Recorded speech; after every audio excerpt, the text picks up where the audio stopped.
మమ్మల్ని అందరినీ దీవించును గాక. దేవుని కృప మనందరికీ తోడై ఉండును గాక. ఆమేన్ ఆమేన్. కీర్తనల గ్రంథం 37వ కీర్తన, కీర్తనల గ్రంథం 37వ కీర్తన 5వ వచనం ఒకసారి చదువుదాం.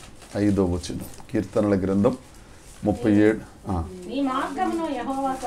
నీ మార్గము యెహోవాకు అప్పగించుము, ఆయనను నమ్ముకొనుము. ఇది నోట్ చేయండి. ఆయన నీ కార్యమును నెరవేర్చును. ఇప్పుడు మనం చెప్దాం, ఆయన నా కార్యమును నెరవేర్చును. ఆయన నా కార్యమును నెరవేర్చును. 24 గంటల ప్రార్థనలో చాలా అంశాల కోసం మనం ప్రార్థన చేస్తున్నాం. చాలా ప్రేయర్ రిక్వెస్ట్లు కూడా మన దగ్గరికి వచ్చినాయి. అవన్నీ నేను మీకు వాట్సాప్లో పెడతానండి. ఒక్కొక్కరు విధిగా ప్రార్థన చేయాలి. పోయిన మంగళవారం ఒక్కొక్కరికి ఒక్కొక్క కుటుంబాన్ని మనం అప్పచెప్పాం, ప్రార్థన చేస్తున్నారని. ఎవరు రేచల్లమ్మ గారు నాకు అంటే వాళ్ళు ఎవరితోనే చెప్తా ఉంటే నేను విన్నాను. ఓకే, నడుస్తుంది ప్రార్థన అని సంతోషించాను. దేవునికి స్తోత్రం. ప్రార్థన చేద్దాం. మరలా మంగళవారం వరకు అదే ప్యాటర్న్ కొనసాగించండి. మంగళవారం చేంజ్ చేస్తాను. దేవునికి స్తోత్రం.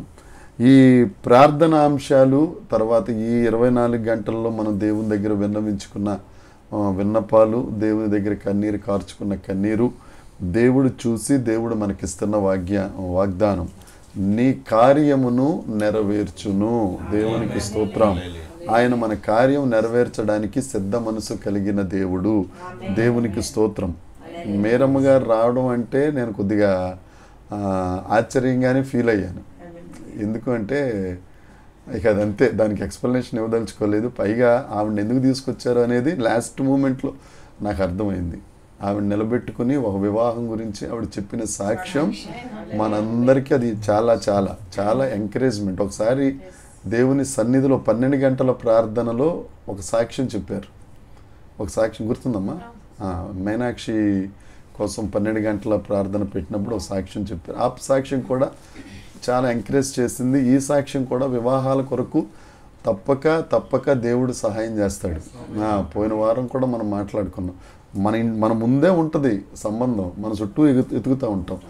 రైట్ టైంలో దేవుడు ఏం చేస్తాడంటే ఆ వెయిల్ తీసేస్తాడు, ఆ తెర తీసేస్తాడు. అంతే, మనకు ఎదురుగుండా ఇక్కడే ఉన్నావా ఆ హ్యాపీనెస్ వేరు. దేవుడు ఆ కార్యమును నెరవేర్చునుగాక. ఈ వాక్యము ద్వారా దేవుడు మనతో మాట్లాడునుగాక. చిన్న మాట ప్రార్థన చేసుకుని వాక్య భాగంలోనికి వెళదాం. పరలోకమందున్న మా తండ్రి, పరిశుద్ధుడా, గొప్ప దేవుడా, జీవము కలిగిన మా తండ్రి, నీకు వందనాలు ప్రభువా, నీకు స్తోత్రం. దేవా, నీకు అసాధ్యమైనది లేదు ప్రభువా, నీకు వందనాలయ్యా, నీకు స్తోత్రములు. 24 గంటల ప్రార్థనను తండ్రి దేవ సునాయాసంగా ప్రభా మీ సన్నిధిలో మేము గడపగలుగుటకు మీరు ఇచ్చిన కృపకై నీకు స్తోత్రం. ఇక్కడ ప్రత్యక్షంగా ఉన్నవారు దేవనైనా పరోక్షంగా నాయన గుంటూరు, విజయవాడ అక్కడ నుండి ప్రభా ప్రార్థనలు చేస్తున్న వారందరినీ మీ చేతికి అప్పగిస్తున్నాం ప్రభా, నీకు స్తోత్రం. మరొక్కసారి నీ సన్నిధిలో నేను ఒప్పుకుంటున్నాను తండ్రి. మా శక్తి కాదు, మా భక్తి కాదు, కేవలం మీ కృప, పరిశుద్ధాత్మ దేవుడా మీ నడిపింపు అంతే ప్రభా. మేము నిలబడ్డాం, మీరు కార్యం చేశారు తండ్రి. మేము ఒక్కడుగు వేసాం తండ్రి, మీరు 10 అడుగులు వేశారు ప్రభా. నీకు వందనాలు చెల్లిస్తున్నా. సమస్త మహిమ ఘనత ప్రభావములు మీకే చెల్లునుగాక. దేవ, వెరసి ఈ వాక్యము ద్వారా మీరు మాతో మాట్లాడుతున్నందుకే నీకు స్తోత్రములు. దేవనైనా మమ్మల్ని ధైర్యపరుస్తున్నందుకే నీకు స్తోత్రములు. దేవనైనా కార్యము కొరకు ప్రభువా, నైనా నెరవేర్పు కొరకు దేవ మేము ఎదురు చూచుచు నిన్ను మహిమపరచుచుండగా అనేక మంది నాయన నీ నామమును ఉన్నతం చేయనట్లు, నీ నామము మహిమపరచునట్లు దేవ మీరే తండ్రి కార్యసిద్ధి కలుగ చేయుచున్నందుకై నీకు స్తోత్రం. సామర్థ్యము దయచేయుచున్నందుకై నీకు స్తోత్రం. వృద్ధిని కలుగజేయుచున్నందుకై నీకు స్తోత్రములు ప్రభువా. ప్రతి ఒక్కరి మీద యేసు రక్తమును ప్రోక్షించుకొనిచున్నాం. ప్రతి విధమైన అడ్డంకులన్నిటిని నజరేయుడైన యేసు నామమున తొలగి పొమ్మని ఆజ్ఞాపిస్తున్నాం. దేవ, నిన్న రాత్రి 8 గంటల నుంచి ఇప్పటి వరకు దేవనైనా నిన్ను స్తుతించుటలో నిన్ను ఎంత ప్రభు ఆడంబరముగా చేసినప్పటికీ ఈ చుట్టుపక్కల ఉన్న ఇళ్ళ వారందరికీ మంచి మనసు మీరు దయచేశారు ప్రభా. అందుని బట్టి వారిని కూడా మీరు దీవించండి, ఆశీర్వదించండి. దేవనైనా వారిని ఆకర్షించండి. దేవ, మారు మనసు పొందుటకు వీరు ఎంతగా సంతోషిస్తున్నారంటే వీరి దేవుళ్ళ గొప్పతనం ఉందని వారు ఎరుగునట్లు వారి హృదయములను విశాలపరచండి తండ్రి. నీ రక్షణ కార్యమును జరిగించమని వేడుకొనుచున్నాను. ఈ వాక్యము ద్వారా మీరే మాతో మాట్లాడుతున్నందుకు నిన్ను స్తుతిస్తూ మా ప్రభువు మా రక్షకుడైన యేసుక్రీస్తు నామమున ప్రార్థించి అడిగి వేడుకొనుచున్నాము తండ్రి. ఆమేన్ ఆమేన్ ఆమేన్. కీర్తనల గ్రంథంలో కొన్ని కీర్తనలు వ్యసనంతో స్టార్ట్ అవుతాయి. వ్యసనంతో. 37వ కీర్తన మొదటి వచనం ఒకసారి చదివి పెడితే, చెడ్డవారిని చూచి నీవు వ్యసనపడద్దు, దుష్కార్యములు చేయు వారిని చూచి నువ్వు మత్సరపడద్దు. ఇక్కడ దావీదు గారు రాసిన కీర్తన 37వ కీర్తన. ఈయన ఏమని చెప్తున్నాడు అని అంటే ఎదుటి వారికి, ఎందుకంటే ఆల్రెడీ ఈయన వ్యసన పడుతున్నారు, ఈయన దుఃఖపడుతున్నారు. ఇలా పడకూడదని చెప్పి దేవుని చేత ప్రబోధించబడిన తరువాత మనందరికీ తెలియజేస్తున్న మాట ఏంటంటే, చెడ్డవారిని చూసి నువ్వు వ్యసనపడద్దు. మనం భక్తిగా ఉంటాం, వాక్యం చదువుతాం, ప్రార్థన చేస్తాం, ఆయన అడుగున జాడల్లో నడవాలని ప్రయత్నాలు చేస్తాం, ఆయన కాడెత్తుకుని మనల్ని మనం ఉపేక్షించుకుని ఆయనను మహిమపరచాలని మనం ప్రయత్నాలు చేస్తూ ఉంటాం. ఈ క్రమంలో మనకంటే ఎక్కువగా దేవుణ్ణి ఎరుగని వారు సంతోషిస్తూ ఉంటే, ఆనందిస్తూ ఉంటే, వారు అడగకుండానే కొన్ని కార్యాలు వారికి మన కళ్ళెదుటే జరిగిపోతూ ఉంటే, కాస్తంత రక్తమాంసములు కలిగిన వారిగా మనకు చిన్న వ్యసనం అనేది వస్తుంది. అసలు వ్యసనం పడకూడదు, సణుక్కోకూడదు, సంశయాలు ఉండకూడదు కొత్త నిబంధన ప్రకారం. కానీ వారిని చూసినప్పుడు దేహంలో ఉన్నాం కదండి, తప్పకుండా వస్తుంది. కానీ దేవుడు చెప్తున్నాడు, వాక్యం మనతో మాట్లాడుతుంది, చెడ్డవారిని చూసి వ్యసన పడొద్దు. ఎందుకంటే మన దేవుడు సజీవుడైన దేవుడు, మన దేవుడు బ్రతికించే దేవుడు, మన దేవుడు మనలను అందరి ఎదుట తలగా ఉంచే దేవుడు. ఆయన వాగ్దానములు అన్నీ యేసుక్రీస్తు ప్రభువునందు అవునన్నట్టుగా ఉన్నాయి. యేసుక్రీస్తు మన గుండెల్లో ఉన్నారు కాబట్టి వాగ్దానాలన్నీ మన జీవితంలో తప్పక నెరవేరుతాయి. ఏమండి, ఇప్పుడు సాక్ష్యం మేరమ్మ గారు చెప్పిన సాక్ష్యాన్ని బట్టి ఆ కుర్రోడు కుటుంబం అంతా కరోనాలో వెళ్ళిపోయారు. ఎంత ధైర్యం కావాలా మనిషికి? ఆ ధైర్యం ఎవరిచ్చారు? దేవుడే ఇచ్చాడు. అంత సుగుణాలు ఆ బిడ్డలోనికి వచ్చినాయి అని అంటే ఉత్తునే రాలేదు. ఆయన ఎన్ని శ్రమ లోయలు అన్నీ చూసి ఆయన శిల్పంలాగా అయిపోయాడు. రాయి లాంటి వాడు శిల్పంలాగా అయిపోయాడు. దేవుడు ఏం చేశాడు? తన అనాది ప్రణాళికలో ఆ పాపకి ఈ శిల్పాన్ని రాయిగా ఉన్నదాన్ని శిల్పంగా చెక్కి, అప్పటికి 31 వచ్చినా ఆ శిల్పం పూర్తయ్యేసరికి అన్ని దినాలు సెట్ అయింది. అంతే కదమ్మా, చెక్కాడు మొత్తానికి. అంతే, తుఫాను. అది రాబట్టే కిరీటం అనేది వస్తుంది.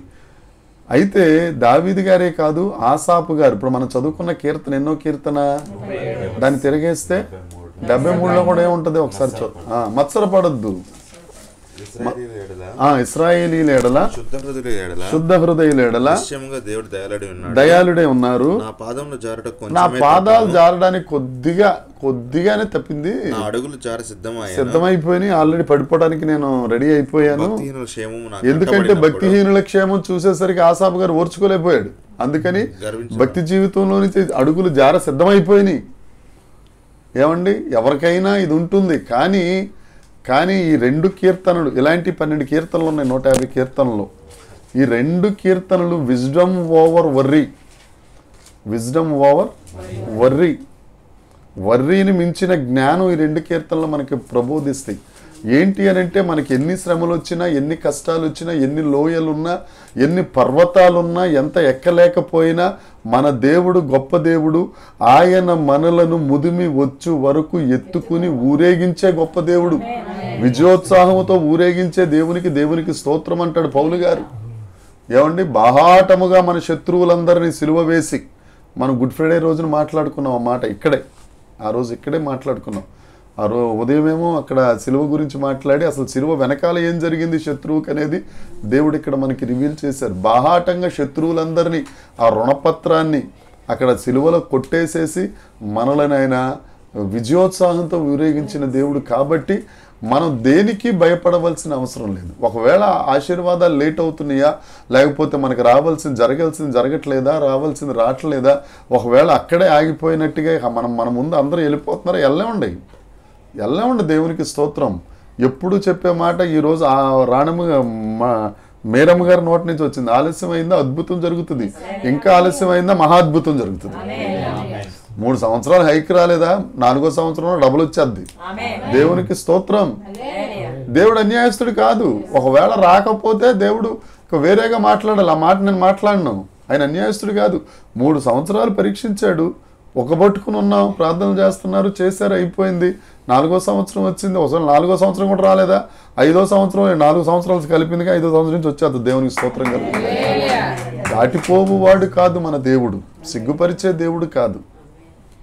సిగ్గుపరిచే దేవుడు కాదు. కాబట్టి సహనంతో ఉండాలి, తప్పక దేవుడు సహాయం చేస్తాడు. అయితే మన కార్యము నెరవేర్చాలి. ఈ దినాన మనకి ఇచ్చింది 5వ వచనం చివరి మాట, నీ కార్యము నెరవేర్చాలి అంటే 3 పనులు చేయాలి. 3వ వచనంలో ఒకటి ఉంటుంది, 4వ వచనంలో ఒకటి ఉంటుంది, 5వ వచనంలో ఒకటి ఉంటుంది. చూద్దాం 3వ వచనం ఒకటి చదువుదాం. నమ్మకం ఉంచాలి ఫస్ట్. యెహోవా యందు నమ్మకం ఉంచుము, మేలు చేయుము. ఏమండి 3వ వచనం ఫస్ట్ ఏముంచాలి? నమ్మకం ఉంచాలి. నీ కార్యము నెరవేరాలి. 24 గంటల నుంచి మనం ప్రార్థన చేస్తున్నాం, కాటేజ్ ప్రేయర్సెస్లో ప్రార్థన చేస్తున్నాం, శుక్రవారం ప్రార్థనలో ప్రార్థన చేస్తున్నాం. ఏమండి అవకాశం ఉంటే ఆదివారం అయితే మనం వాక్యం చెప్పి ఎన్ని టైం అవుతున్నాయి కాబట్టి అంత వివరంగా ప్రేయర్ చేయట్లేదు, కానీ శుక్రవారం కాటేజెస్ ప్రేయర్స్లో ఎన్ని చేస్తున్నాం. దీని యందు మనము నమ్మకం ఉంచాలి. నమ్మకం ఉంచాలి ఫస్ట్ మాట.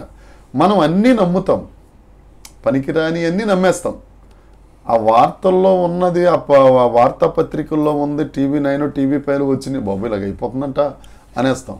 ఇది దేవుని యొక్క గ్రంథ రాజ్యం, దేవుని యొక్క ప్రేమ లేఖ, మనకు రాసిన ప్రేమ లేఖ. ఏం ప్రేమ లేఖ ఎంతసేపు ఎలా చదువుకుంటామండి? నాకు ఈవిడ ఒకసారి లెటర్ రాస్తే తెగ చదివేస్తుండేవాడి, సిరిగిపోయి ప్లాస్టర్లు వేసుకుని మరి జేబులో పెట్టుకుని తిరుగుతుండేవాడి. ఎక్కడ కనపడితే చూడడం, నేను నవ్వేసుకుంటా ఉంటే పక్కన పిచ్చోట రీడు అనుకుంటుండే. ఎన్నిసార్లు చదువుతారు నువ్వు అది లెటరు?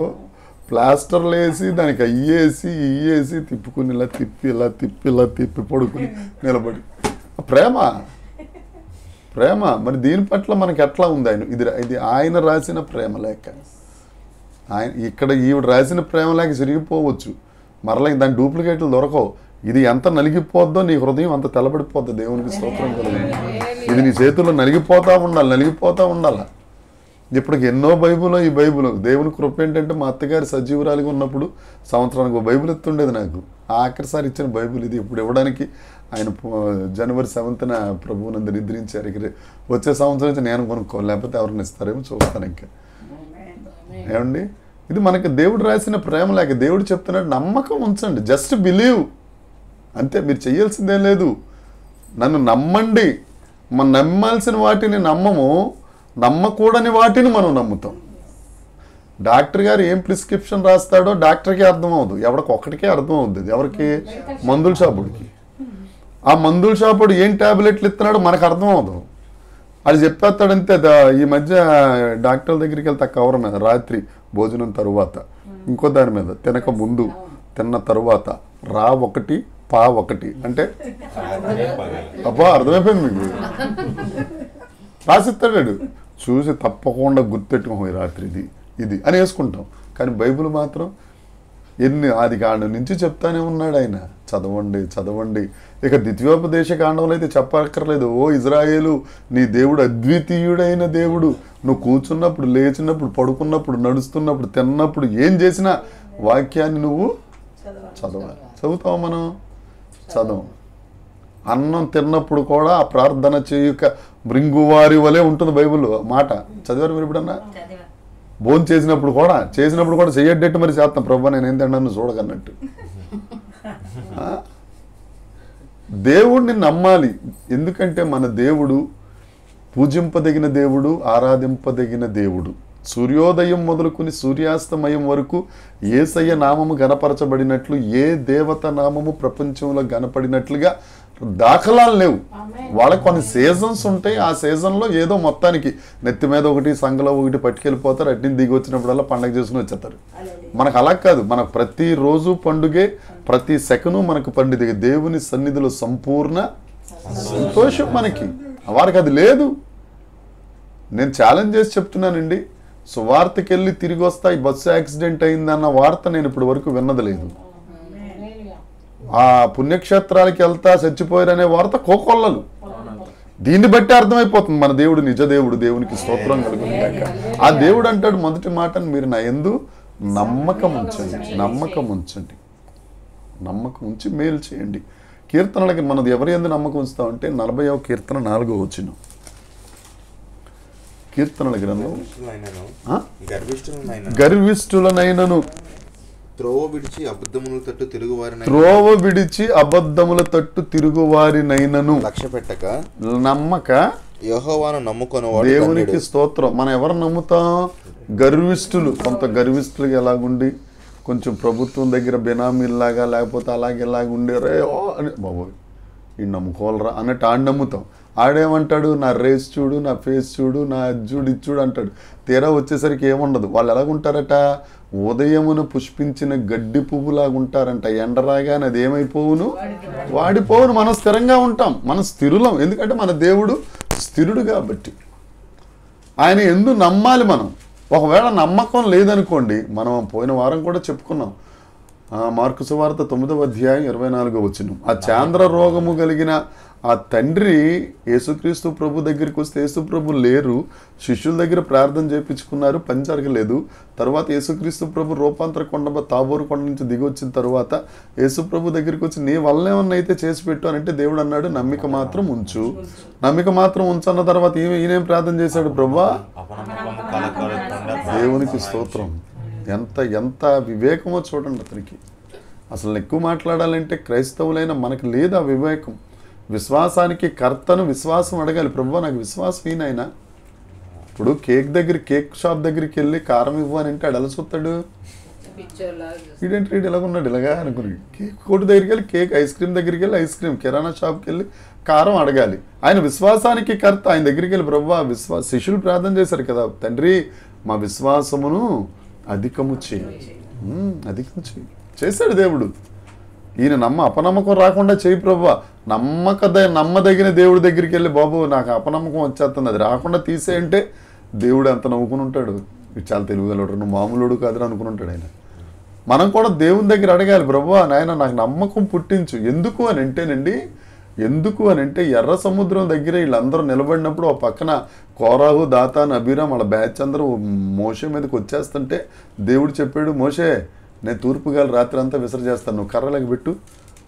కర్ర పెట్టు. ఎదురుగుండా ఉన్నది సముద్రం ప్రభువా. మనమైతే ఎడవనే ఎదురుగుండా ముందు ఉన్నది సముద్రం. కర్ర పెట్టడం ఏంటి? నువ్వు పెట్టు, నేను చేస్తాను కదా. ఎంత నమ్మకం కావాలి, కేవలం నమ్మకం మాత్రం ఉంచు. కార్యము నెరవేర్చువాడు ఆయనే. డెన్మార్క్ వెళ్తే పిల్లోడు దొరికినట్టు యూకే పక్కనే పిల్లోడు దొరుకుతాడు. ఎప్పుడో వీసా పంపిస్తారు వీళ్ళిద్దరికి, పెళ్లి చూసేసుకుని అనే ఆ పెళ్ళి అయిపోయింది అంతే. అవును గాక ఆమేన్. చేస్తాడు ఆయన కార్యములు, ఆశ్చర్యములు. ఆయన చేయటం మొదలు పెడితే తిప్పగలిగిన వాడెవడు? ఆయన మూయగా తెరవగలిగిన వాడెవడు? దేవుడు ఆలస్యం చేస్తున్నాడంటే ఒక ఆలోచన ఉంటుంది ఆయనకి. అది మనకి తొందరగా ఉండొచ్చు. పిల్లలు పుట్టాలి ఆయన చేస్తాడండి. ఆయన యెహోవా ఇల్లు కట్టిస్తాడు, ఆ ఇల్లును పట్టణంగా మారుస్తాడు. అదే కదా 120 కీర్తనలు. అది మన కన్నులకు ఆశ్చర్యము అని ఉంది బైబిల్లో. అది మన కన్నులకు ఆశ్చర్యం. మనకే కాదు చుట్టుపక్కల ఉన్న వాళ్ళకి ఇంకా ఆశ్చర్యం. ఎందుకు అని అంటే చాలామంది కాన్సన్ట్రేట్ చేస్తుంటారు. ఇప్పుడు రాజ్కుమార్ చెల్లెం మీద, పృథ్వీ ప్రిన్స్ మీద ఏం జరుగుద్దో చూద్దాం. మనకంటే టెన్షన్ ఎక్కువ వాళ్ళకి. అవునా కదండి? ఎలా చేస్తారు, ఏం చేస్తారు చూద్దాం. వాళ్ళ దేవుడి సంగతి ఏంటో చూద్దాం. వాళ్ళు చూస్తానే ఉండాలి. వాళ్ళు యేసు రక్తం చేయం. దేవుడు మన ప్రార్థనలు కాదు. మరొకసారి చెప్తున్నా, ఆయన మహిమార్థమై దేవుడు గొప్ప కార్యాలు మన ఎడల చేస్తారు. మన కార్యమును ఆయన నెరవేరుస్తారు. దేవునికి స్తోత్రం. నెరవేరుస్తారు ఆయన. అయితే మనం చేయవలసింది ఏంటి అని అంటే ఆయన యందు నమ్మకం ఉంచాలి. జిరాక్స్ మెషిన్ ఎంతమందికి తెలుసు? జిరాక్స్ మనందరికీ తెలుసు. జిరాక్స్ ఒక ఇది ఒరిజినల్ పేపర్. ఇది తీసుకెళ్ళి జిరాక్స్ తీయనంటే ఆయన ఏం చేస్తాడు? ఇలా లేపి దాని మీద పెడతాడు. అటు నుంచి ఒక ప్రింట్ ఒకటి వచ్చేస్తుంది. దీంట్లో ఏముందో కలర్ కూడా అలాగే వచ్చేస్తుంది. ఇంచుమించు పట్టి చూస్తే తప్ప ఇది జిరాక్స్ అని చెప్పొచ్చు. అయితే అందులో ఒక అక్షరం మనం తీసేయాలంటే ఏం చేయాలి? దాని మీద అక్షరం మీద ఇంకు వైట్నర్ చిన్న ప్లాస్టర్ ముక్కు అది అంటించి చెయ్యాలి. ఇప్పుడు నేను ఒరిజినల్ మీద అంటించకుండా అన్న ఇది ఇక్కడ అంటిస్తున్నాను కానీ ఇది రాకుండా ఇంకోటి తీయన్నా అంటే మళ్ళీ చక్కమని ఒకటి నొక్కాడు. వచ్చేది ఏది వస్తుంది? అదే అస్తనం ఏదవుతుంది? ఒరిజినల్ మార్చలేదు కదా, అలాగే వస్తుంది. కానీ మార్చాల్సింది ఎక్కడంటే ఒరిజినల్లో మార్చాలి.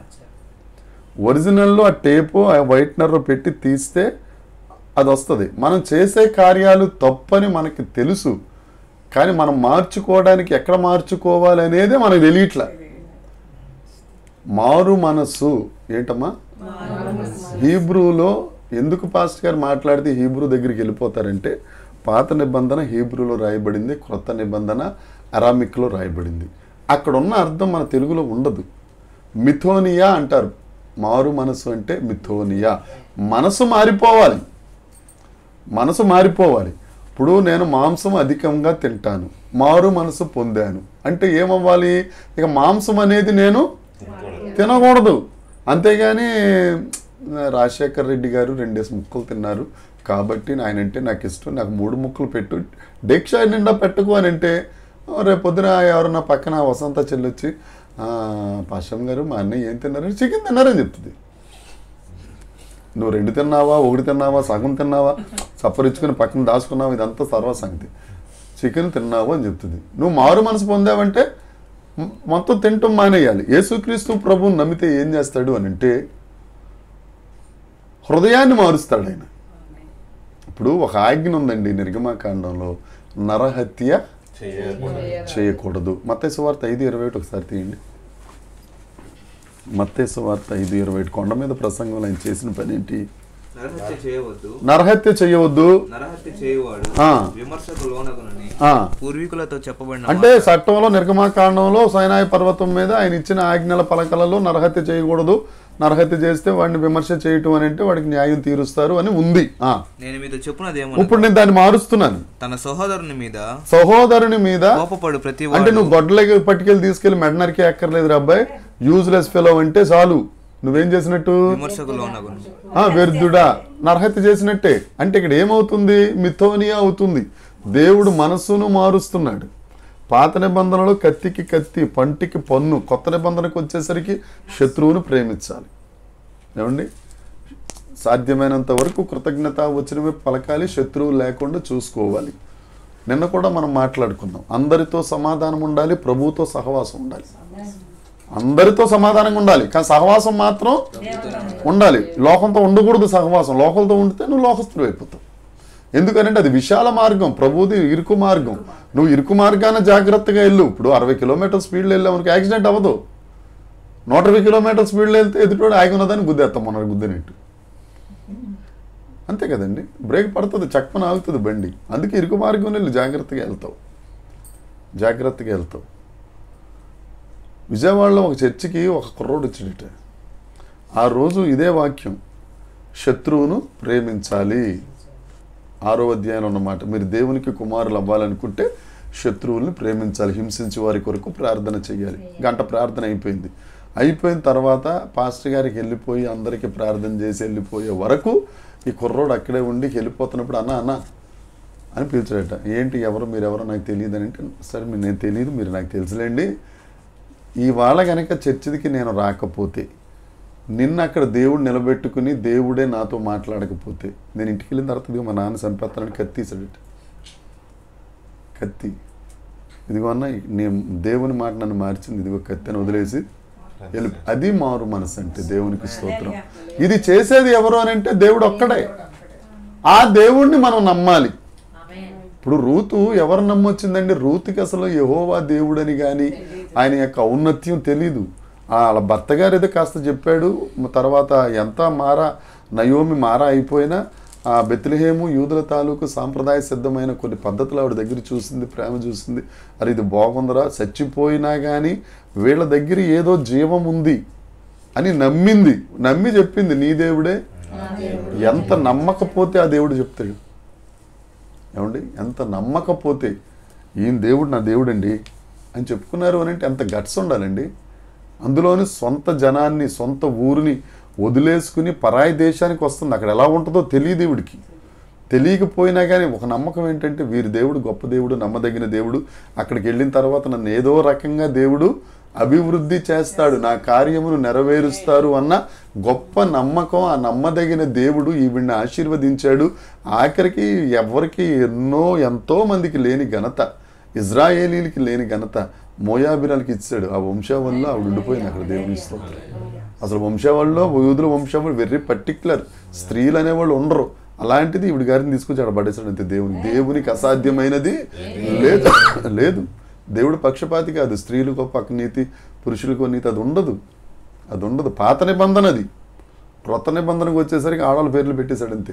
ఆ పేర్లు పెట్టిన వాళ్ళు ఏమైనా పుణ్యస్త్రీలా మరి చెప్పక్కర్లేదు, తీర్పు తీర్చకూడదు కాబట్టి నేను ఆ మాట మాట్లాడట్లేదు. తప్పులు వాళ్ళు ఎంచక్కర్లో, చూడగానే తప్పు కనిపించద్దు మనకి. అలాంటి వారిని తీసుకొచ్చి అక్కడ పెట్టాడు. దేవునికి స్తోత్రం. హల్లెలూయా. వాళ్ళైతే నరహత్యకు పాత్రులు ఆ 5. వారిని తీసుకొచ్చి మనం ఈ దినాన మాట్లాడుకునేటట్టుగా చేశాడు. అది నమ్మకం అంటే. అది నమ్మకం అంటే. దేవుడు చెప్తున్నాడు ఈ దినాన్న కార్యం నేను నెరవేరుస్తాను, నువ్వు ఫస్ట్ చేయవలసింది నమ్మాలి, నమ్మిక ఉంచాలి. 24 గంటల ప్రార్థన చేశామా, లేకపోతే ఇంకోటి చేసామా, 30 గంటలు చేసామా, 40 గంటలు చేసామా, అది మైన్యూట్ దేవుని దృష్టికి. మన నీతికి ఆయన దృష్టికి ఉంటుంది. కానీ నీ నమ్మకానికి ఆయన వాల్యూ ఇస్తాడు, నీ నమ్మకాన్ని గౌరవిస్తాడు. ఏమండి, మగ్దలేని మరియా ఎందుకోసం ఏడుతున్నామంటే ఆయన ఎక్కడున్నాడో చూపించండి, అది ప్రాణం లేని శరీరమైన నేను ఎత్తుకెళ్ళిపోతాను ఆయన్ని అన్న ఆ మాటకి వెళ్ళేవాడు తిరిగి వచ్చేయలేదండి. గలిలయ దాకా వెళ్ళిపోతున్నాడు. మరి ఆయనకి వినపడింది అంతే. వచ్చేసాడు, ఎదురుకుండా వచ్చి అమ్మాయి ఏం కావాలి, ఎందుకు ఎడుతున్నామంటే బాబు రబ్బు ఆయన కావాలి. అప్పుడు మరియాని పిల్లగానే రబ్బుని మొదటి దర్శన భాగ్యం ఒక మహిళకి ఇచ్చాడు. నమ్మింది కాబట్టి. 12 మంది వెనకాల తిరిగారు, ఒక్కడు నమ్మలేదు, వెళ్ళి దాక్కున్నారు. నమ్మకం ఉంచితే కార్యం జరుగుతుంది. రెండవది 4వ వచనం, సత్యమును అనుసరించుము, సంతోషించాలి. ఎవరిని బట్టి? యెహోవాను బట్టి. అదేలేండి, నేను ఒక్కొక్క పాయింట్ పికప్ చేస్తున్నాను. మీరు పెద్ద పాస్టర్ అన్నారు, కొయిర్ లీడర్ అయిపోయి అయిపోయింది కదా, అయిపోయింది. ఫస్ట్ పాయింట్ అయిపోయింది, నమ్మకం ఉంచాం. రెండవది సంతోషించాలి. అమ్మా, ఎవరిని బట్టి? యెహోవాని బట్టి. నేను ఈ దేవుడు నమ్ముకున్నాను రా, 1 కోటి రూపాయలు వచ్చేస్తాయి. 1 కోటి రూపాయలు రాలేదు కానీ శ్రమల మీద శ్రమలు వచ్చేస్తున్నాయి. శ్రమలే నాకు ఇప్పుడు పాడారు కదా పాట, మంచి జోష్.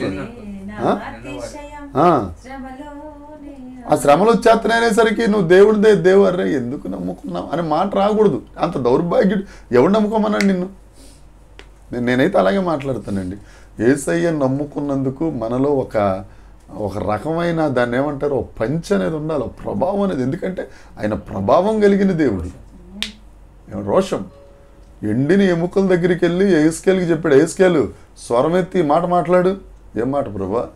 ఎండిన ఎముకల్లోనికి జీవం వచ్చును గాక. మనమైతే ఏం చేస్తాం? ఏమండి, ఎలా పోతుంది? కొద్దిగా ఆలోచించాలి కదా అని మన డిస్కషన్ పెట్టుకుంటాం. ఇప్పుడు మా ఇద్దరు పాస్టర్ అసిస్టెంట్ పాస్టర్ ఆయనే కదా. ఆ నవ్వులో అర్థమేందో, ఆ నవ్వులో అర్థమేంటో భలే. ఎవరికే లేదమ్మా. మీరు నా స్టోరీ తెలిస్తే మీ ఆయన సూపరు అని అంటారు మీరు. అలాంటి వాడిని పెంటంది ఏం లేదు, అభిషేకం ఏం లేదు. ఆయన దగ్గరికి ఆయన చిత్తంలో ఉన్నాం. శరీరంలో మేము మనందరం భాగాలు. దేన్ని ఎప్పుడు దేవుడు గణపరుస్తాడో మనకు తెలీదు. చేస్తాడు దేవుడు, అంతే. మనం ఆధారపడ్డమే. ఆయన్ని బట్టి సంతోషించాలి. ఎహెజ్కేలు చూసి ఆ ఎండిని ఎముకలను చూసి స్వరమైతే చెప్పు, ప్రవచనమైతే చెప్పు. ఆత్మాభిషేక్తుడు అయిపోయాడు, చెప్తాడు ఎముకల్లోనికి జీవం వచ్చును గాక. ఎక్కడుందో కాలుకి పాపం ఆ కుక్క తీసుకెళ్ళి ఎక్కడ పడేసిందో కాలు, ఇంకో కుక్క తీసుకెళ్ళి చెయ్యి ఎక్కడ పడేసిందో, ఈ కపాలాన్ని నక్క తీసుకెళ్ళి ఎక్కడ పడిందో, కలుగును గాక 2 కలిసిపోవును కాకండి. ఈ కపాలం అక్కడి నుంచి పరిగెట్టుకుంటూ వస్తుంది, ఆ చెయ్యి అటు నుంచి పరిగెట్టుకుంటూ వస్తుంది, కాలు ఎక్కడి నుంచి పక్కటెముకలు ఎక్కడున్నాయో.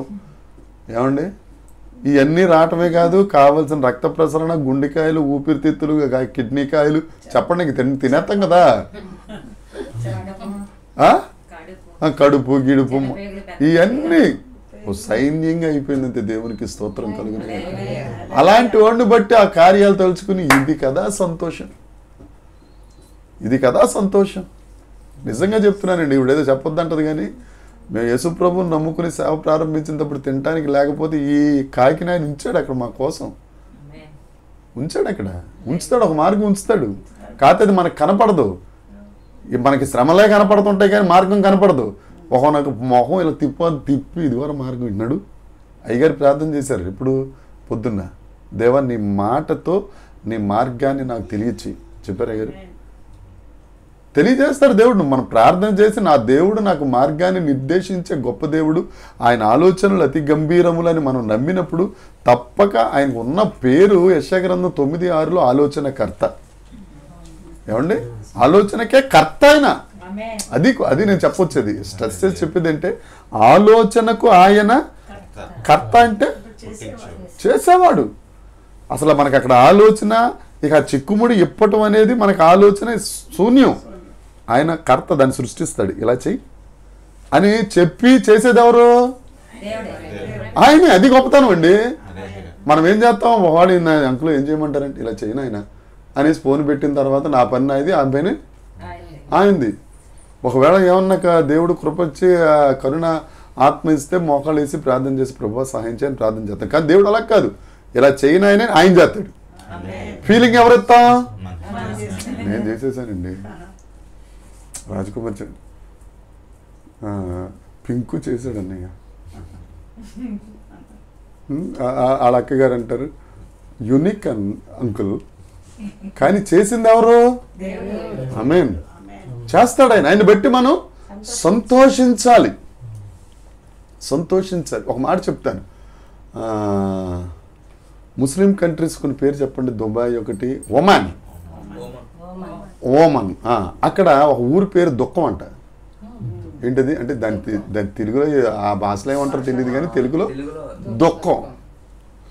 ఊరి పేరే దుఃఖం అయినప్పుడు మనుషులందరూ ఏమవ్వాలా? న్యూజిలాండ్లో ఒక ఊరి పేరు ఉందట. న్యూజిలాండ్లో మాట అంటే ఇప్పుడు భార్యాభర్తలు, ఇప్పుడు పర్లేదు ఈయన భార్య అనుకో, ఈయన భర్త అనుకో, నేనే భార్య. ఈయన ఒకటంటే అబ్బాబా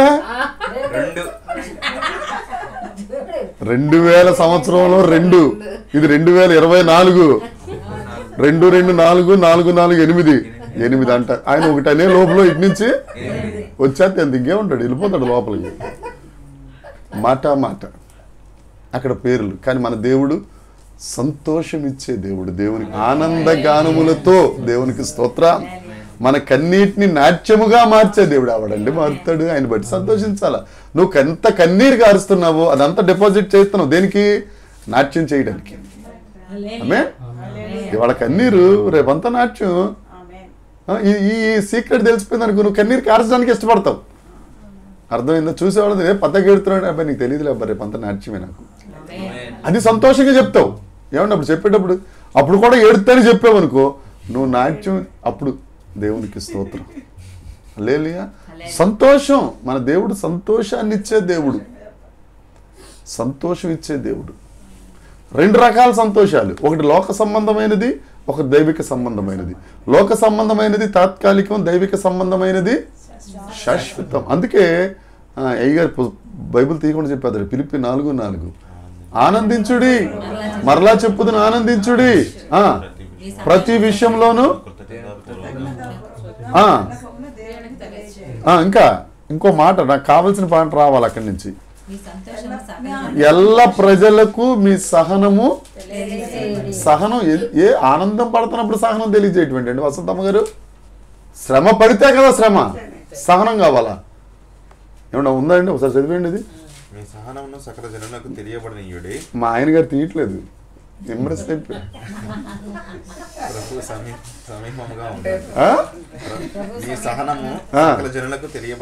సకల జనులకు తెలియబడాలంటే మన శ్రమలో సైతం ఆనందపడాలని మొదట ఆయన చెప్పింది. ఆనందించుడి, మరలా చెప్పుదని ఆనందించుడి, మీ సహనం సకల జనులకు తెలియాలంటే శ్రమల్లో కూడా నువ్వు ఆనందించరా అబ్బాయి అని అర్థం. ఎప్పుడు రాశాడు ఈ మాట ఈయన గారు? పౌలు గారు చెరసాలలో ఉండి రాశాడు. ఏమని? చెరసాలలో జాగ్రత్తగా రెడ్డి మెస్కు ఫామా పంపించమ్మా, ఇద్దరికి ఒక్కొక్కరికి 2 డేస్ గుడ్లు అమ్మా, అవకాశం 3 గుడ్లు వేసి, రాత్రి కూడా గ్యాస్ ప్రాబ్లం ఉందని తెలియకుండా తినేస్తాడు. ఈ పాస్టర్ అయితే మరి 1 గంటన్నర కూడా తినేస్తాడు వేసి. చెరసాల అలా ఉంటుందా ఏమండి? ఉండదు. మళ్ళీ పైగా పౌలు సీల గారికి ఏమేస్తారు? బోండాలు వేసేసారు. బోండాలు అంటే మన టిఫిన్ తినే బోండాలు కాదు, బొండా. అది వేసేసారు. కాళ్ళు కదలో ఏం కదలో. మీకు విషయం తెలుసా? ఫిలిప్పి పత్రిక కానీ ఫిలిప్పి సంఘం కానీ చెరసాల్లో నుండి స్టార్ట్ అయింది. అక్కడ రాసిన మాటలంతా ఏంటి? ఆనందించండి, సహనంగా ఉండండి, దేవుడు చేస్తాడు మీకు. ఆనందించండి, మనం దేవుని యందు ఆనందించాలి. పౌలు గారు ఏమన్నా పట్ట పరుపుల మీద సేవ చేశాడు అనుకుంటున్నారా? 2 కొరింథీ పత్రిక అవకాశం వచ్చింది కాబట్టి ఒకసారి చూద్దాం. 2 కొరింథీ పత్రిక 11:26. అనేక పర్యాయములు ప్రయాణములలోను నదుల వలనైనను ఆపదలలోను దొంగల వలనైనను ఆపదలలోను. చూసారా, కిరాణా లిస్ట్ లాగా ఉంది. మన ఒకటి లేదు, ఒక క్వాలిఫికేషన్ లేదు. రైట్ రెవరెండ్ బిషప్ అది ఇవన్నీ కాదు, ఇవి ఉండాలి. ఆఖరికి ఆ వచ్చిన చివరికి వచ్చేసరికి కపట సోదరుల వలన ఆపదలలో ఉంటుంది. ఎవరి వల్ల? అంటే కపట తీసేస్తే వాళ్ళు ఏమవుతారు? వాళ్ళు సోదరులే. మోసం చేశారు కాబట్టి కపటం. వాళ్ళ వల్ల కూడా వీళ్ళకి ఏం కలిగింది? హింస కలిగినా కానీ ఆయన అంటాడు, ఆనందించుడి మరలా చెప్పుదును. ఎందుకంటే వాళ్ళు సంతోషించేది, వారి ఆనందం ఎక్కడంటే కష్టాల్లో, నిందల్లో, గాలి ఎదురొస్తున్నా కానీ నా దేవుడు దాన్ని సానుకూలపరుస్తారన్న నమ్మకం ఉంది కాబట్టి సంతోషిస్తున్నారు. ఎప్పుడన్నా ఎయిర్పోర్ట్కి వెళ్తే ఆ ఎయిర్పోర్ట్ రన్వే దగ్గర ఒక స్తంభం ఉండి దానికి ఒక పొడుగు గొట్టం లాంటిది ఉంటుంది. ఏమ్మా చూసారా? అవునా? అది గాలి ఎట్టేస్తే అటు వెళ్ళిపోతూ ఉంటుంది. నాకు మొదట్లో అర్థమయ్యేది కాదు, ఎందుకు పెట్టారు రేపు పిచ్చిడి పనికిరాని అని. దాని ఎక్కడ ఏ ఎయిర్పోర్ట్లో నువ్వు రన్వే దగ్గర వెళ్తున్నప్పుడు తలకాయ పక్కించి చూస్తే కనపడతాయి, ఎగురుతూ ఉంటాయి. దానికి ఒక ఎర్ర క్లాతుల డిజైన్ లాంటిది ఉంటుంది. నువ్వు మీకు యూట్యూబ్ రాత్రి రెండింటికి చూడు. పెట్రోల్ బంక్ దగ్గర అర్థం మీనింగ్లెస్ లేదు, అది వేరేది. అది పెట్రోల్ లెవెల్ తెలుసుకోవడానికి. ఇక్కడ ఎందుకు ఉంటుంది అని అంటే గాలి ఇటు నుంచి వస్తూ ఉంటే ఇది ఇటు ఎగురుతూ ఉంటుంది. అప్పుడు విమానం ఫ్లై అవ్వడానికి దానికి ఆపోజిట్ డైరెక్షన్లో ఎగురుతుంది. 200 కిలోమీటర్ స్పీడ్లో అది ఆ గుడ్డ ఇలా వస్తుంది అనుకోండి. అంటే గాలి ఇటు వస్తుంది కాబట్టి ఎదురెళ్తే కానీ అది పైకి లేగదు. ఏమండి, విమానం పైకి లేగాలంటే గాలికి ఎటు వెళ్ళాలి? పొలసగా మారాలి అని అంటే అది నీటికి ఎదురు రావాలా. ఎదురొస్తే దాని రేటు పెరుగుద్ది. ఎదురు రాకుండా కొట్టుకెళ్ళిపోతే దాన్ని పట్టించుకునేవాడే ఉండడు. ఎప్పుడో మనం 4 రోజుల క్రితం ఫస్ట్ పొలస పడిందంట. దాని రేటు 30,000 40,000 అయిపోయిందంట. శాప్ ఎంత ఉందంతే. ఇక్కడ ఎందుకంటే అక్కడ అది త్రివేణి అక్కడ పడతాయి. గోదావరి సముద్రం కలిసే చోట పడతాయి. అది దాని ప్రయాణం ఎటు ఎదురొస్తుంది. ఇది దొరికింది అంతే, పంట పండేసింది అంతే. అక్కడ జాయి అలుక్కాసి ఇవన్నీ వెళ్ళిపోయి ఉంటారు. దాన్ని అక్కడ అమ్మడం, ఇటు వెళ్ళడం, వచ్చాయి అని ఎదురెళ్ళాలి. దేవునికి స్తోత్రం. శ్రమలు నీకు ఎప్పుడైతే వస్తున్నావో, నువ్వు ఎప్పుడైతే యేసుక్రీస్తు కృపను బట్టి ఎదురు దేవుడు ఉంటే ఎదురు వెళ్ళటమే. ప్రత్యేకించుకుని ఎదురెళ్ళమంటే వెళ్తే నువ్వు పైకి వెళ్ళిపోతూ ఉంటావు. ఇప్పుడు కారు తోలుతున్నాం, ఏమేమి ఎదురవుతాయి మనకి? ఆపోజిట్ వెహికల్ ఏమి వస్తాయండి? ట్రక్ పెద్దది, బస్సు, లారీ, ఒక కుర్రోడు సగం ఇటు తీసేసుకున్నాడు, ఇలాగ వచ్చేస్తుంటాడు. చిచ్చి వీళ్ళందరూ వస్తున్నారు, నేను కారు తోవాలని పక్కన పెట్టి నువ్వు అక్కడే ఉంటావు. దారి మొత్తం క్లోజ్ అయిపోయి ఒక ట్రక్ వచ్చేస్తుంది. జాగ్రత్తగా తింపి అది వెళ్ళిన తర్వాత మనం వెళ్తాం. చిచ్చి రోడ్ల మీద అన్ని ట్రక్లు వస్తున్నాయండి, నాకు కారు వద్దు, ఏమొద్దు, ఆయన గారు పక్కన పెట్టేసి నడిచి వెళ్ళిపోవాలి.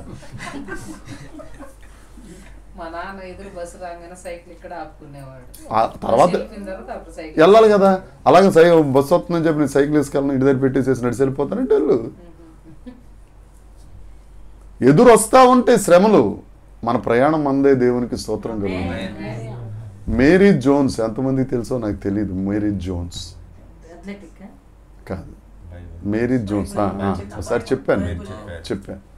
ఆవిడ చిన్న పిల్లల దగ్గర ఉన్నప్పుడు ఆవిడకి బైబుల్ అంటే కావాలని మహా ఇష్టం. ఆవిడకి బైబుల్ కొనుక్కోవాలని చాలా పెట్టి పాపం తనకిచ్చిన పాకెట్ మనీ అంతా దాచుకుని చర్చ్ పాస్టర్ గారి దగ్గరికి వెళ్ళి, పాస్టర్ గారు నాకు బైబుల్ కావాలి, బైబుల్ కావాలంటే ఆవిడ నా దగ్గర బైబుల్ లేవమ్మా అని అంటే ఏడుతా గుమ్మం దగ్గర కూర్చుని ఉంటే ఆ బాధ పడలేక, అరే మేరీ జోన్స్ ఇలా కాదు, ఒక 40 కిలోమీటర్ దూరంలో ఈ అరణ్యం అంతా దాటుకుని అవతలకి వెళ్తే అక్కడ పెద్ద పాస్టర్ గారు ఉంటారు, స్టాలిని పాస్టర్ గారు. ఆయన దగ్గరికి వెళ్తే ఆయన బైబిల్ తీసుకొచ్చి అమ్ముతాడు అని అంటే, ఈ అమ్మాయి ఏం చేసింది? మనమైతే ఏం చేస్తాం? బైబుల్ లేవా? సరే అయితే ఎంజాయ్కి వెళ్తాం. అక్కడ ఇవి ఇవి ఇవేవో పోతే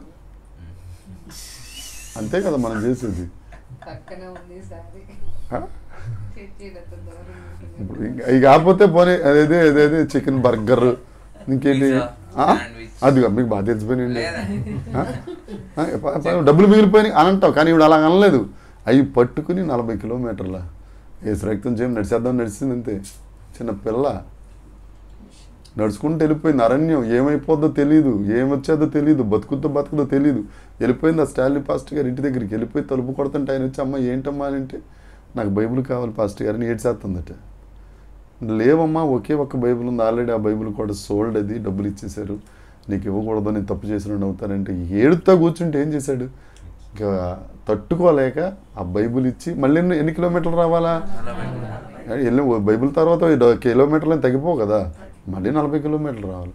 ఇక ఆ స్టాన్లీ గారికి ఆ హృదయం కలిచి వేసి ఈ మేరీ జోన్స్ కోసమని బైబుల్ సొసైటీ స్టార్ట్ చేసి అక్కడ ఒక బైబుల్ స్టోర్ పెట్టి ఆ అరణ్యంలో మొత్తం అందరికీ బైబుల్ వచ్చేటట్టుగా కారకురాలైంది మేరీ. ఆవిడ దేవుని యందు సంతోషించింది.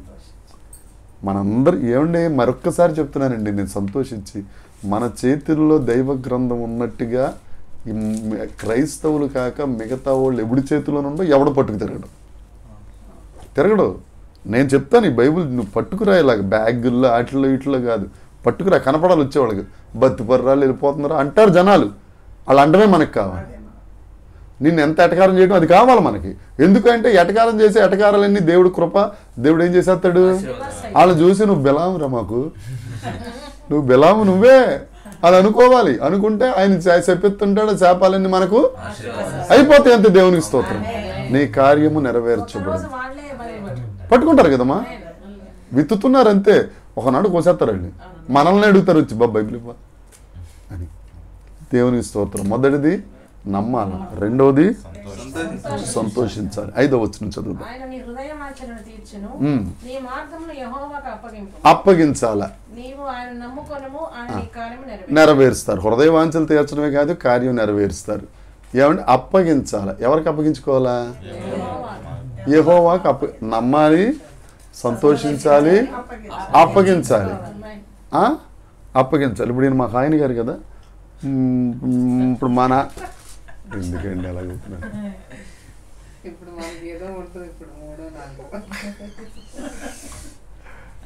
ఇచ్చినప్పుడు మా తల్లిదండ్రులు ఒకవేళ ఈయనకి అప్పచెప్పినప్పుడు ఏం పెడతారు, ఏం పెడతారు, మా అమ్మాయిని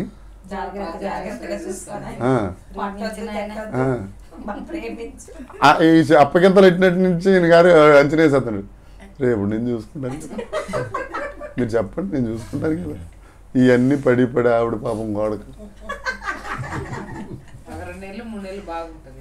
అప్పుడు 2 నెలలు 3 నెలలు ఇవ్వండి ఏమంటారు తెలుసా, హనీ అంటాడు ఈయన, బన్నీ, స్వీటీ, నాటీ అంటాడు. 4వ నెల నుంచి డొంకీ, జంతువులన్నీ ఇంట్లోనే ఉంటాయి. గాడిద అని అంటాడు. మీరు చాలా మంచోడండి, నేను అలాంటోడు కాదు, కానీ ఆ క్యారెక్టర్ నాదే యాక్చువల్గా. అది బాధపడతాడని నేను డాంకీలు, మంకీలు ఏమో ఉంటాయి ఉండవు ఇంట్లో. మేము అలా వంకులు అని అనుకుంటున్నారు మీరు. ఒకవేళ మనం అలాగ అనకూడదని నిర్ణయం తీసుకున్నా మీకు శుభవార్త, వాళ్ళు ఎన్నిటట్టుగా చేస్తారు అంతే. నేరం మంది కాదు, వారిదే.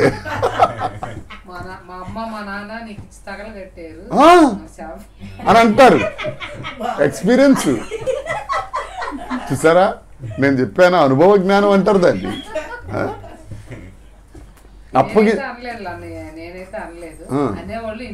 అదే ఏదైతే మొత్తానికి తెలుసుకున్నారు, జీవిత సత్యం చెప్పారు దేవుని. కాబట్టి జాగ్రత్తగా ఉండండి.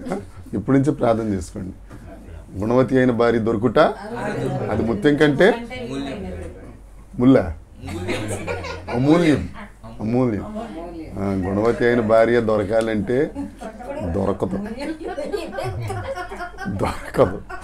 దానికి కావాలంటే దేవుని మహాకృప కావాలి, మామూలు కృప సరిపోదు. అందరి ముందు అడిగితే ఎట్లవుతుంది? నువ్వు మామూలు ముళ్ళు అయితే ఇంతే ఉంటుంది. గవర్నమెంట్ చెప్పారంటే మేడం గారు పెద్ద ముళ్ళు అనుకుంటాం. నేను చెప్పలేదు కదా, నేను చెప్పాను, ఇదిగో నేను అనలేదు. ఆ ముళ్ళు తెల్లగా ఉంటుంది అమ్మ, దాని రంగు కూడా ఇంత ఉంటుంది. అది గవర్నమెంట్ ముళ్ళు అంటారు. చక్కని వెళ్ళిపోవడం లోపలికి. ఓకే, మొదటిది ఏం చెయ్యాలా, రెండవది, మూడవది. ఇప్పుడు కీబోర్డు ఉంది, కీబోర్డు ఎవరు రూపాంతికి అప్పచెప్తే ఆ స్ట్రింగ్స్ అంటాడు, సాక్సా అంటాడు, ఇంకోటి అంటాడు, చిక్ చక్ అంటాడు, ఏదో అంటాడు. నాకు అప్పచెప్పారు అనుకో ఎలా ఉంటుంది, అబ్బా మరణ మృదంగం అది. తిరగేసి కొట్టేస్తాను, నిలబెట్టి కొట్టేస్తాను, రకరకాలు కూడా ఉండదు. ఎందుకంటే నాకు రాదు. విద్వాంసుడికి అప్పచెప్తే దాని ఇలాగ అయిపోతుంటాం. మధ్యలో నేను వచ్చాను అనుకో, ఈడెవడు వీడు అంటామనండి. అందుకనే మన జీవితాలు ఎవరికి అప్పచెప్పాలి, నేర్పరి అయిన శిల్పకారుడు మన దేవుడు. దేవునికి స్తోత్రం. అడ్డదిడ్డమైన రాయిని కూడా శిల్పంగా మార్చగలడు, దానిలో జీవం పోయగలడు. దేవునికి స్తోత్రం. ఉదయం అంకులు చెప్పారు, మట్టిని చేశాడు ఆయన స్వరూపంలో. అలాగే ఊరుకున్నాడా, ఊదాడు ఆయన. ఎందుకంటే ఊదేసరికి మట్టి ఏమైపోయింది, మనలాగా వచ్చేసింది. ఒక్కనేసరికే మెదడు, కళ్ళు, గిళ్ళు ఇవన్నీ వీళ్ళందరూ కళ తెలుసుకున్నారు. కానీ అప్పుడు ఆయన సృష్టించినప్పుడు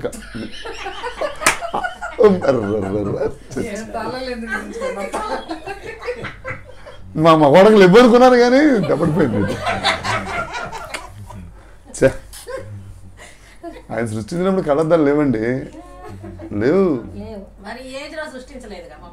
ఏంటి మొదట సృష్టించినప్పుడే డిఫాల్ట్ అది, అవునే కదా, డిఫాల్ట్. మనకి డిఫాల్ట్ లేదు మా ఇద్దరి. దేవునికి స్తోత్రం. హడ్సన్ టైలర్ ఎంతమందికి తెలుసండి?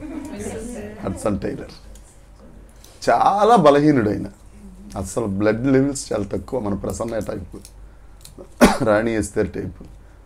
చాలా పాపం ఇంటి దగ్గరే ట్యూషన్ టీచర్ని తెప్పించి చదువు చెప్పించే అంత బలహీనమైన యవ్వన దశలోకి వచ్చిన తర్వాత మారు మనసు పొందాడు. మిషనరీగా వెళ్ళాలని ఆయనకి దేవుడు ఆకాంక్ష పుట్టించాడు, ఆకర్షించాడు. మరలా మిషనరీగా ఎక్కడికి వెళ్ళాడు, చైనా దేశానికి వెళ్ళాడు. చైనా దేశం మామూలు దేశమా, కమ్యూనిస్టు దేశం. అక్కడ సువార్త ఇప్పుడంటే ఓకే, అక్కడ సువార్త ప్రకటించకూడదు. ఏమండి, కొన్ని చర్చెస్కి లైసెన్స్ ఉంది అని అంటే వాక్యం, అప్పుడు పాస్టర్ ఏం వాక్యం చెప్తాడో సోమవారం చెప్పే వాక్యం శుక్రవారమే పేపర్ మీద రాసి ఓట్ రాసి గవర్నమెంట్కి ఇవ్వాలి. వాళ్ళు అక్కడ దాన్ని స్క్రూటినీ చేసి ఓకే అంటే ఆ వాక్యమే చెప్పాలి, ఆ మాటలే చెప్పాలి. ఇంకో మాట చెప్తారు చేస్తారు. అది అక్కడ పని.